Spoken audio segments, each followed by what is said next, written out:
Workers looking to settle in Hong Kong have lost their legal fight. The territory's highest court decided not to grant permanent residency to 2 Filipino women. The decision ends the hopes of hundreds of thousands of other maids. Rob McBride has this report.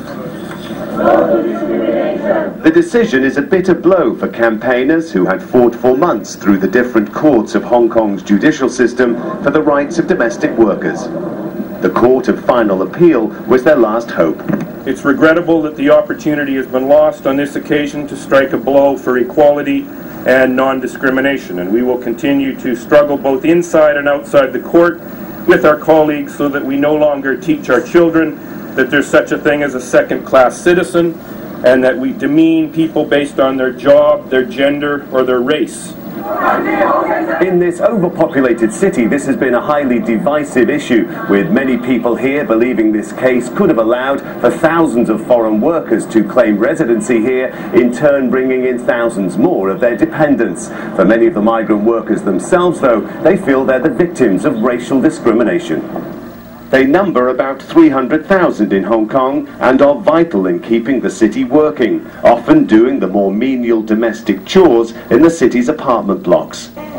But unlike workers in other jobs like finance or management, they are not entitled to claim residency after 7 years of continuous employment. That, they say, is discrimination. We fear that we will again be excluded. And this is a very sad day for migrant workers. This is a very sad day for justice and for fair treatment for foreign domestic workers. And after this ruling, domestic helpers are still wondering why they're considered good enough to clean the apartments of the better off, but not, it seems, qualified to enjoy the same rights as their employers. Rob McBride, Al Jazeera, Hong Kong. And earlier, my colleague Darren Jordan spoke to Elizabeth Tang from the International Domestic Workers Network, and she says permanent residency is a basic human right. We are talking about equal rights and the rights just to apply. We are not saying that all those who have continuously working in Hong Kong for 7 years will automatically become residents of Hong Kong. We are just saying that, like all the other foreign workers, they do have the same rights. They can apply after continuous working in Hong Kong for 7 years. That is number one. And number two, according to our knowledge, because we work very closely with nearly all the migrant domestic workers in Hong Kong, the organizations in Hong Kong, we know that a number of results of survey among the members, very few of them, very few percentage, say that even if they will have the right, they will not want to become permanent residents in Hong Kong. So even if they have got that right, the people who will actually apply and use that right will be very small.